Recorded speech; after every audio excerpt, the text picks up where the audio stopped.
क्या देख रहे हैं देवराज? मेघदेव, मैं देख रहा हूं कि हिमालय राजपुत्री पार्वती कितनी श्रद्धा और कितने समर्पण भाव से शिव आराधना में संलग्न है। ब्रह्मदेव के आदेशानुसार स्वयं अपनी लक्ष्य पूर्ति हेतु हमें भी शिव आराधना करनी चाहिए देवराज। हाँ, अवश्य करनी चाहिए।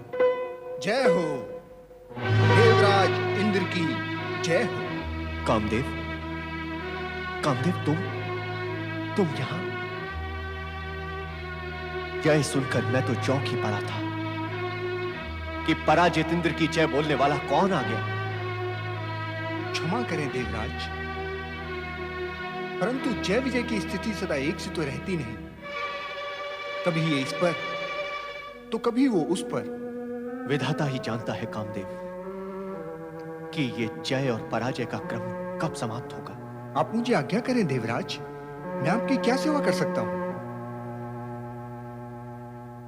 मेरी सेवा करने के लिए तुम्हारा ये पूछा गया प्रश्न ही मेरे लिए बहुत बड़ी सेवा है कामदेव। नहीं देवराज, मैं शब्द सेवक नहीं हूं, कार्य सेवा का इच्छुक हूं।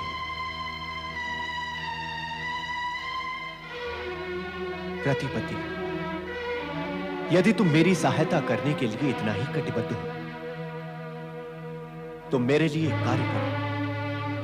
आज्ञा करें देवराज। वहां देख रहे हो नीचे उस हिमगिरी के शिखर पर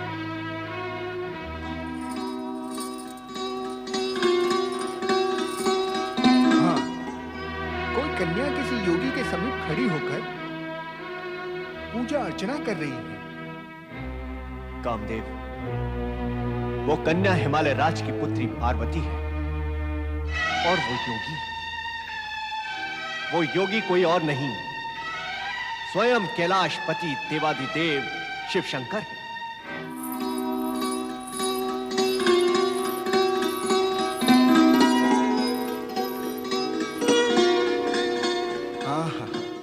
कैलाशपति भगवान शिव शंकर।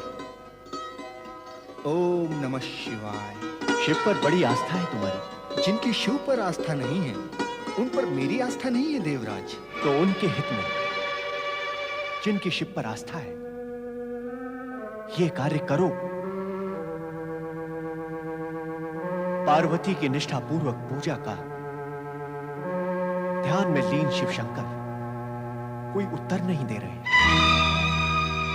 यदि शिव केवल एक बार पार्वती की ओर अनुराग भाव से देख ले तो पार्वती की आराधना और विधाता का उद्देश्य पूर्ण हो जाएगा। विधाता का उद्देश्य?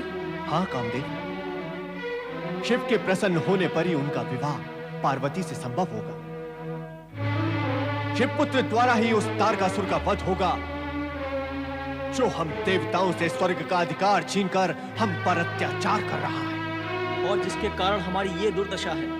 मेरे द्वारा शिव जी के मन में अनुराग उत्पन्न करने से यदि आपकी स्थिति में सुधार संभव है, पुनः स्वर्ग का राज्य प्राप्त होना संभव है, तो मैं सहर्ष इस कार्य को करूंगा देवराज। कामदेव, यदि ये कार्य आपके द्वारा संपूर्ण हो जाएगा तो समस्त देवगण आपका आभारी रहेगा। यदि ऐसा है तो मैं रति को साथ लेकर इसी समय हिमगिरी शिखर पर जाकर इस शुभ कार्य को संपन्न कर डालता हूं। मेरी मंगल कामनाएं तुम्हारे साथ है कामदेव।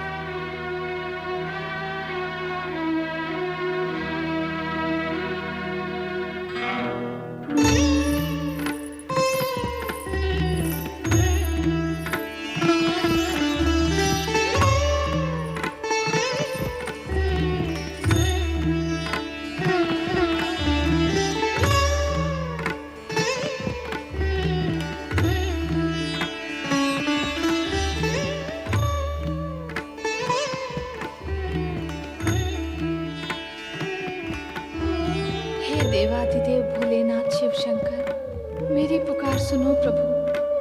आपका ध्यान और आपकी समाधि का निमित्त लोक कल्याण है और आराधना द्वारा आपको प्राप्त कर आपकी संगनी बनने का निमित्त भी लोक हित ही है। चारों ओर व्याप्त अशांति और अत्याचार की समाप्ति के लिए अपने लौकिक रूप को मुखर करें भगवान, मुखर करें।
ये बड़वानल अग्नि तो जगत का सर्वनाश कर देगी। शिव जी का क्रोध अग्नि के रूप में कामदेव को भस्म करने के पश्चात भी विद्यमान है। कुछ उपाय करना होगा।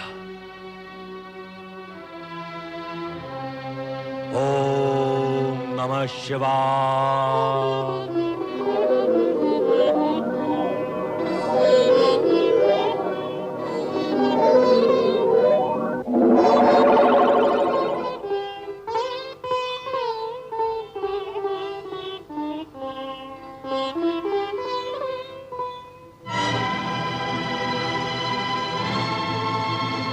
समुद्रदेव आगच्छ, समुद्रदेव आगच्छ, समुद्रदेव आगच्छ। परमदेव, परमपिता,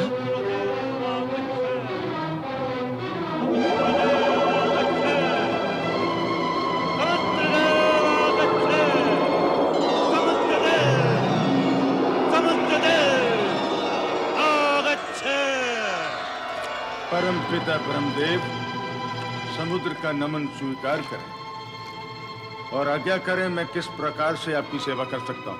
समुद्र देव, इस अश्व को देख रहे हो? इसके शरीर से अग्नि प्रकट हो रही है।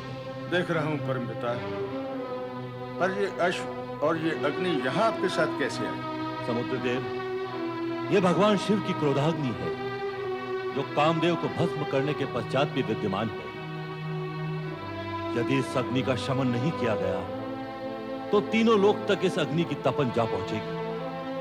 अतः लोक कल्याण के लिए और भगवान शिव की प्रेरणा से मैं उनके क्रोध को इस अश्व के रूप में यहाँ लाया हूं। तो मेरे लिए क्या आ गया है परम पिता?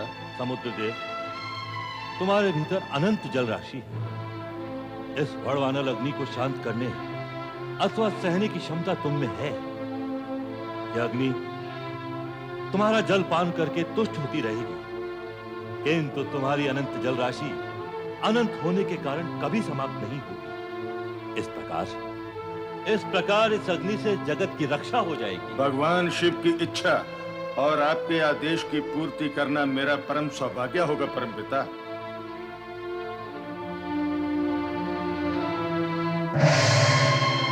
हे अश्व, पधारो।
शांत हो जाओ, विलाप न करो। होनी कभी अनहोनी नहीं हो सकती। जो हुआ उसे स्वीकार करो। हे देवेश्वर, किंतु किस अपराध का दंड हमें मिला है? देवराजेंद्र और देवगण के कहने पर कामदेव ने आप पर पुष्पबाण चलाया और आपकी समाधि भंग की। इसमें हमारा कोई स्वार्थ नहीं था। देवगण की दुर्दशा समाप्त करने के लिए हमने उनकी सहायता की और हमारी दुर्दशा हुई। ऐसा क्यों? ऐसा क्यों प्रभु? हे भोलेनाथ, मुझ पर दया करो। मृत्यु का अभिशाप भोगने का सामर्थ्य मुझ में नहीं है। कामदेव को जीवित कर दो, मैं उसके बिना नहीं जी सकती। मुझ पर दया करो प्रभु, कामदेव को जीवित कर दो। देवाधिदेव, देवाधिदेव, कामदेव निरपराध है। कामदेव ने तो हम देवताओं के कल्याण के निमित्त आपकी और देवी पार्वती के मन में अनुराग उत्पन्न किया था। कामदेव को क्षमा कर उसे पुनर्जीवित करें। देवाधिदेव, उसे पुनर्जीवित करें। विधि का विधान अटल होता है। वो चाहे देव हो, देवी हो, दानव हो, मानव हो, हर किसी को अपने किए हुए कर्मों का फल भुगतना ही पड़ता है। हे भोलेश्वर, कामदेव को क्षमा कीजिए। उसने जो कुछ किया वो स्वार्थ की नहीं, परमार्थ की भावना से किया है, इसलिए उसका अपराध क्षम्य है। हे भोलेश्वर, कामदेव को पुनर्जीवित कीजिए। उसकी पत्नी रति पर दया कीजिए। हाँ भगवान, रति पर अपनी दया कीजिए। कामदेव को पुनर्जीवित करें, ऐसी हमारी आपसे विनम्र प्रार्थना है। हे भोलेनाथ, यदि आपने कामदेव को पुनः जीवित नहीं किया तो मैं भी अपने प्राण त्याग दूंगी, यही प्राण त्याग दूंगी। हमारी समाधि भंग करके हमें योग से भोग की दिशा में ले जाने के दुष्कर्म में तुम कामदेव की सहभागिनी रही हो। जो कुछ अनर्थ हुआ उसका परिणाम कामदेव ने भोगा, कुछ अंश तुम्हें भी भोगना होगा। हे भोलेश्वर, मैं आपसे दया की भिक्षा मांग रही हूँ और आप दंड की व्यवस्था कर रहे हैं। दंड की व्यवस्था तो हो चुकी है रति, अब तो प्रायश्चित करने की व्यवस्था शेष है। करूंगी भोलेनाथ, मैं प्रायश्चित करूंगी। तो सुनो रति, तुम्हारा पति कामदेव हमारे तीसरे नेत्र की ज्वाला से भस्मीभूत होकर भी मृत्यु को प्राप्त नहीं हुआ है। वो हमारी कृपा से पुनर्जीवित हो चुका है।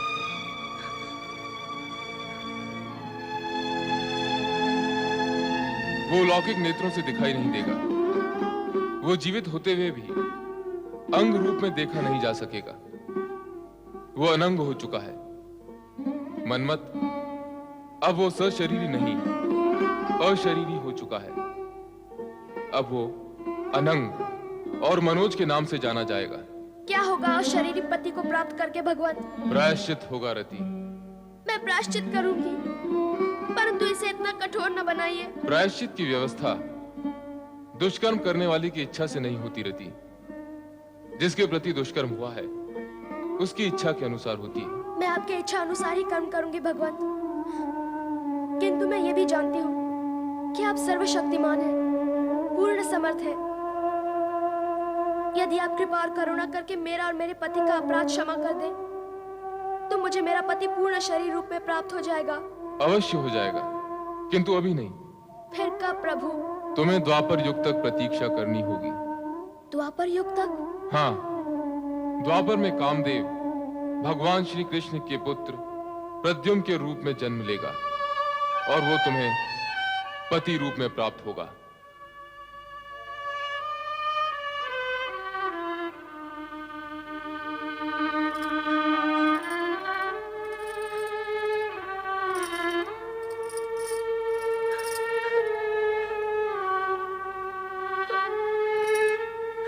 धीरज धरो रति, भगवान शिव ने जो कुछ तुम्हें कहा है सत्य अवश्य होगा। द्वापर में तुम्हें कामदेव पुनः प्राप्त होंगे। नारायण नारायण। रति,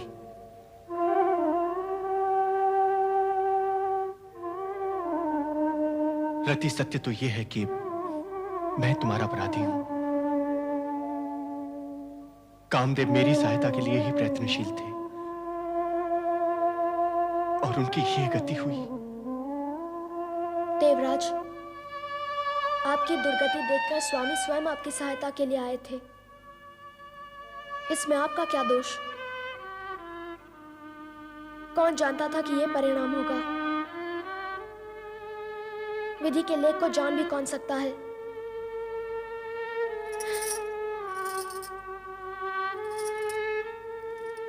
अब तो मेरा केवल एक ही सहारा है, प्रिय काम की ये भस्म।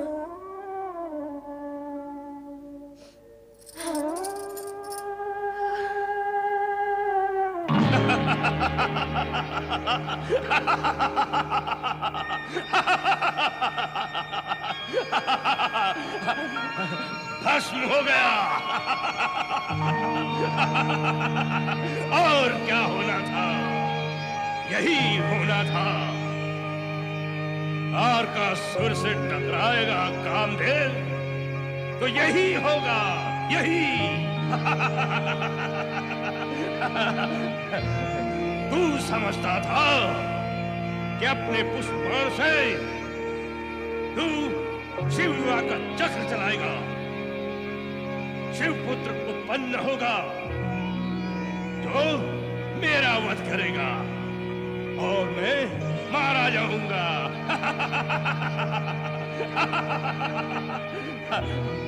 सारा जगत जानता है कि कौन मारा गया।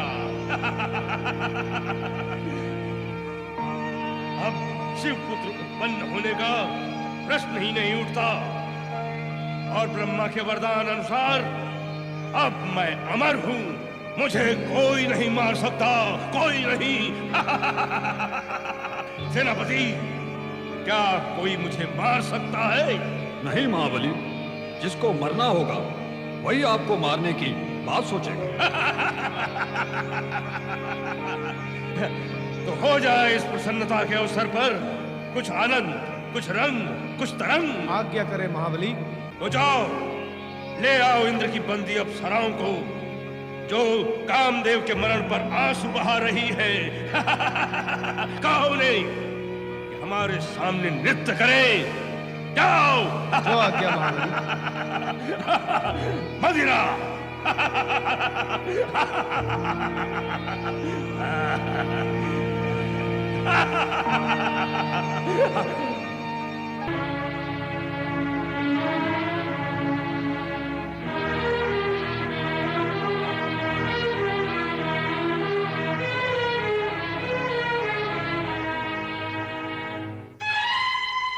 पुत्री पार्वती और तपस्विनी के वेश में? हाँ पिताश्री, आपकी ये पुत्री तपस्या करना चाहती है। पुत्री, मुझसे ना तो तुम्हारा ये वेश देखा जा रहा है और ना तुम्हारी इच्छा सुनी जा रही है। यदि पिता होकर आप मेरे मन की बात नहीं सुनेंगे तो फिर कौन सुनेगा? मुझे तपस्या की आज्ञा दें पिताश्री। कामदेव के भस्म होने के पश्चात अब शिव आराधना का क्या अर्थ है पुत्री? सब व्यर्थ होगा। मेरी बात मानो, मैं तुम्हारे लिए किसी योग्य वर को खोजकर तुम्हारा उससे विवाह कर दूंगा। नहीं पिताश्री, नहीं। ऐसे कठोर कठोर शब्द सुनना भी मेरे लिए अब कर्म है। मैं जन्म जन्मांतर के लिए सदाशिव को पति के रूप में स्वीकार कर चुकी हूँ। अब अन्य किसी की कल्पना करना अथवा नाम सुनना मेरे धर्म और चरित्र के विरुद्ध है, विरुद्ध है। पार्वती, अपनी वाणी पर संयम रख और साथ ही अपने माता पिता की मर्यादा का ध्यान भी रख। तेरे शब्द और तेरी वाणी सब कुछ तेरी आयु से आगे आगे भाग रहे हैं। मैंने क्या किया है माँ? अब तक तो विशेष कुछ नहीं किया है, पर आगे जो कुछ तू करने का विचार कर रही है, क्या वो उचित है? तू राजकुमारी है। राजमहल में राजपाट के मध्य तेरा पालन पोषण हुआ है। शिव के निमित्त शिव आराधना और तपस्या करने की अनुमति मैं तुझे सर्वथा नहीं दे सकती। मैं तेरे कोमल तन को तपस्या की अग्नि में तुझे कभी नहीं झोंकने दूंगी, कभी नहीं झोंकने दूंगी। और फिर एक राजकुमारी का किसी योगी के साथ इस प्रकार का रागात्मक संबंध, क्या ये राज परिवार के लिए शोभा की बात है? इसमें अशोभनीय क्या है? है कोमल राजकुमारी का कठोर योगी से अनुराग आज तक देखा सुना नहीं गया। जो आज तक नहीं हुआ वो अब भविष्य में होगा तो अनुचित होगा, ऐसा किस ऋषि अथवा मुनि ने कहा है? तुम तर्क बहुत करने लगी हो पार्वती। अपने उचित पक्ष को प्रमाणित करने का प्रयत्न तर्क नहीं होता। मैनाक, तुम और तुम्हारी माँ दोनों शांत हो जाओ। हठ, क्रोध और उत्तेजना से हम किसी निर्णय पर नहीं पहुंच सकेंगे। मैंने निर्णय लिया है कि पार्वती को तपस्या की अनुमति दे देनी चाहिए। पिताश्री। पिताश्री, आपने ये निर्णय सोच विचार कर किया है? क्या तुमने ये प्रश्न मुझसे सोच विचार कर किया है? आप तो मेरे किसी विचार से सहमत हैं ही नहीं।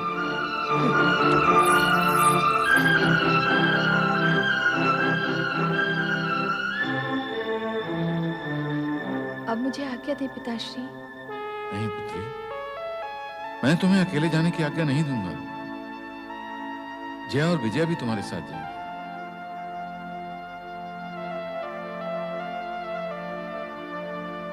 अब मुझे आज्ञा दे माँ। पार्वती, मेरी पुत्री, मेरी पुत्री।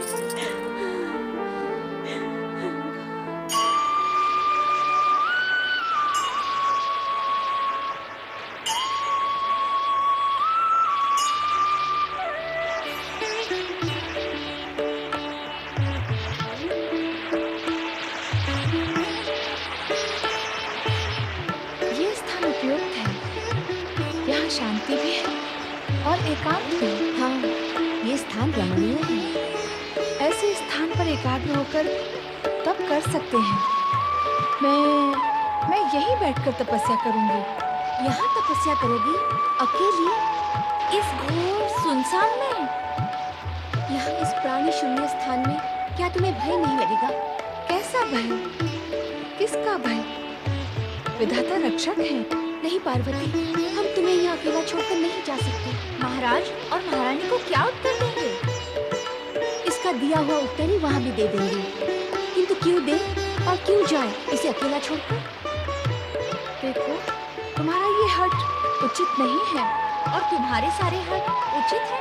तुम दोनों भावनाओं में मत बहो। मुझे मेरा कर्तव्य करने दो। भावुक होकर कर्तव्यपूर्ण नहीं हो सकते। अब तुम दोनों जाओ। तनिक सोचो पार्वती, इस निरीह एकांत में हम तुम्हें अकेला छोड़कर कैसे जा सकते हैं? मन में आशंकाएं उठती हैं। तुम दोनों तो दुर्बल हो ही, अब मुझे भी दुर्बल बनाओगी। मैंने कहा ना, मैं यहाँ तपस्या करने आई हूँ और उसके लिए निर्भयता, दृढ़ता और संकल्प की आवश्यकता होती है। अब जाओ तुम दोनों। हमारा मन नहीं मानता पार्वती। मन की मत सुनो, बुद्धि से काम लो। क्या शिव की आराधना करने वालों को कोई भय हो सकता है? शिव मेरे साथ हैं। तुम निश्चिंत होकर जाओ।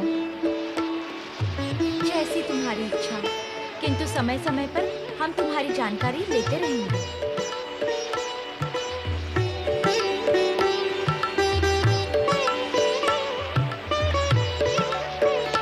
ओम नमः शिवाय। ओम नमः शिवाय। ओम नमः शिवाय। ओम नमः शिवाय। ओम नमः शिवाय। ओम नमः शिवाय। ओम नमः शिवाय। ओम नमः शिवाय। ओम नमः शिवाय।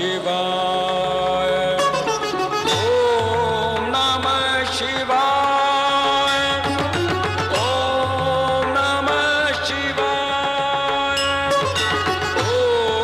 नमः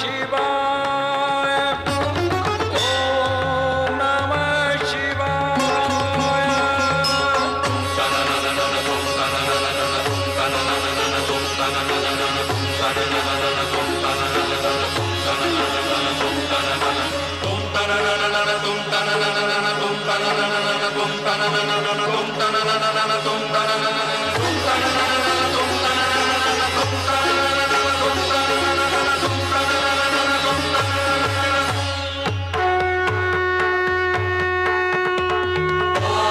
ओम नमः शिवाय।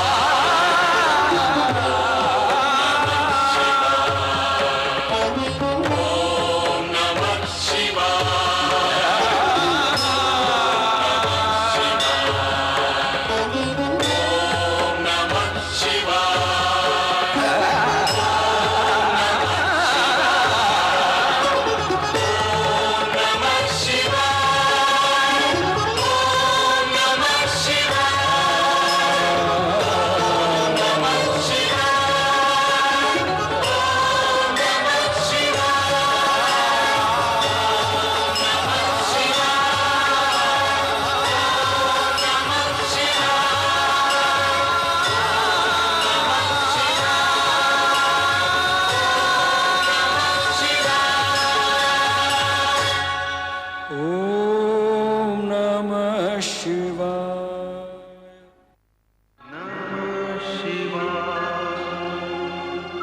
ना